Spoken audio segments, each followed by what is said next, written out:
Hi hello దోస్తులు, ఎలా ఉన్నారు అందరూ? నేనైతే బాగున్నాను. మీరు కూడా బాగుండాలని కోరుకుంటున్నాను.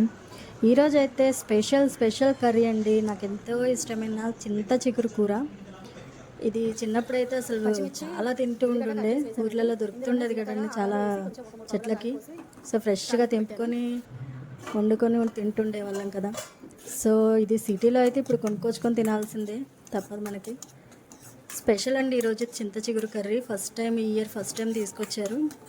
దాన్ని శుభ్రంగా కాడలు, పెద్ద పెద్ద కాడలు అవన్నీ తీసేసి ఆకు కడిగి పక్కకు పెట్టుకున్నాను. ఒక పెద్ద సైజు ఉల్లిగడ్డ తీసుకొని కట్ చేసి ఒక 3-4 పచ్చిమిర్చితోటి కడాయిలో నూనె పోసి వేపానండి. కొంచెం జీలకర్ర ఆవాలు వేసి. దీన్ని పప్పులో కూడా వేయచ్చు, బట్ ఫస్ట్ తింటున్నాను కాబట్టి నేను ఉల్లిగడ్డ కర్రీ చేసుకొని తినాలని ఇట్లా చేశాను ఈరోజు.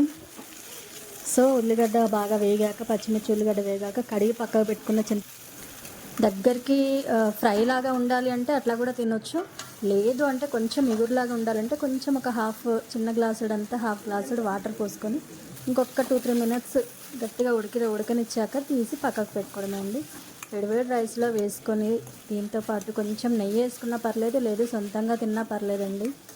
నాలుక మీద వాటర్ వచ్చేస్తున్నాయి చెప్తుంటేనే, అంత టేస్టీగా ఉంటుంది. సో ఇది సీజనల్గా వచ్చేది కాబట్టి అవైలబుల్ ఉన్న ఒక్కరు ప్రతిసారి వండుకోవచ్చండి, మనం ఎంత వీలుంటే అంత. ఇది హెల్త్కి కూడా చాలా మంచిది. దీన్ని చింత చిగురు ఎండబెట్టి పొడి కూడా చేసి పక్కకు పెట్టుకుంటారు.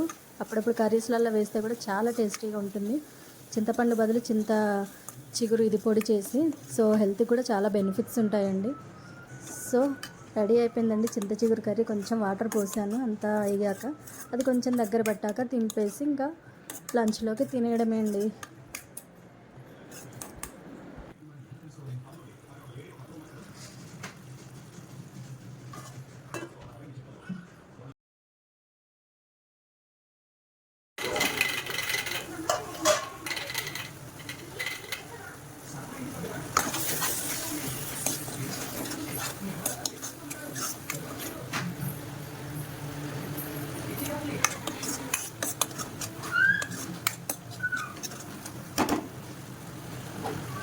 우리가 가긴 해.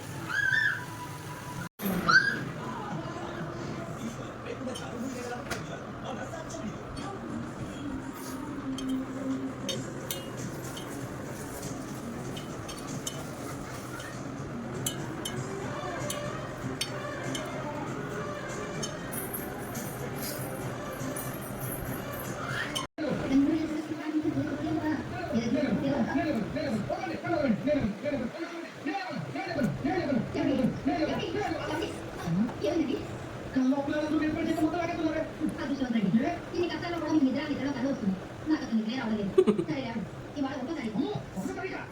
అంతకన్నా పడాలండి. 3 వేల చేతులు 3 నిమిషాలు ఖర్చు అయిపోయి రోజు కదా. అంతేనండి.